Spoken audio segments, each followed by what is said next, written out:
प्रभु, इस समय शम्रासुर के भवन का कक्ष शोक और विलाप की ध्वनि में डूबा हुआ है, क्योंकि प्रद्युम्न ने उनके अनेक पुत्रों का वध किया है।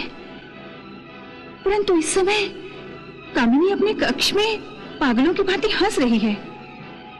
क्या आपको इसका व्यवहार विचित्र नहीं लग रहा?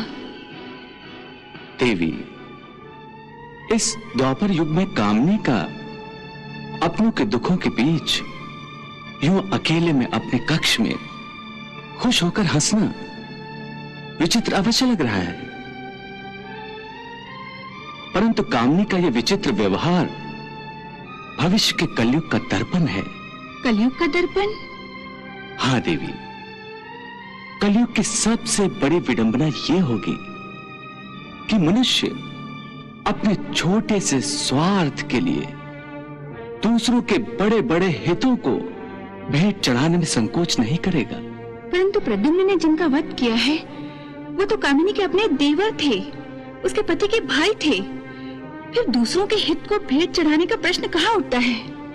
देवी, कलयुग में भाई भी भाई का नहीं होगा, और तो और संतान भी अपने माता पिता की नहीं होगी।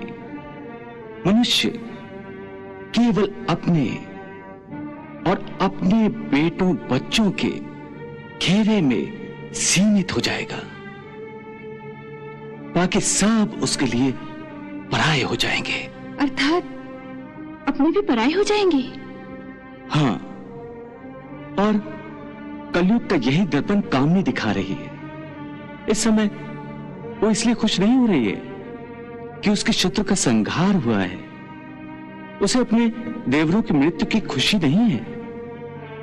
कामनी की खुशी का कारण यह है कि उसके कक्ष में उसके 99 यज्ञ कुंडों में अग्नि की लपटें अब भी उठ रही हैं।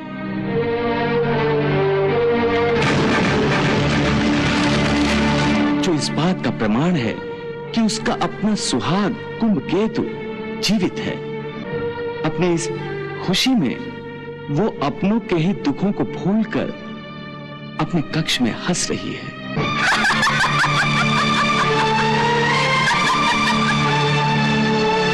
भगवान, कामिनी का ये दुर्व्यवहार कुछ अच्छा नहीं लग रहा है मुझे।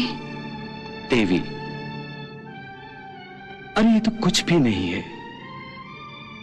कलयुग में मनुष्य की विचारधारा इससे भी गिरी हुई होगी।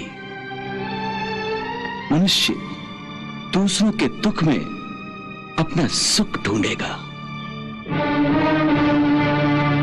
अपने परिवार का पेट पालने के लिए दूसरों की हत्या करने में भी उसे कोई ग्लानि, कोई पश्चाताप नहीं होगा।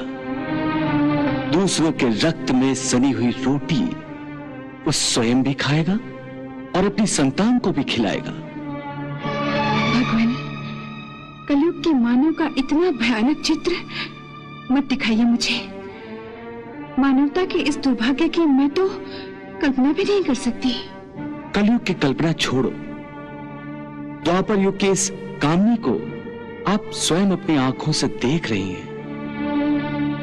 वो अपने स्वार्थ में ये भूल गई है कि स्वार्थ प्रवृत्ति के कारण उसका पुण्य शून्य होने जा रहा है।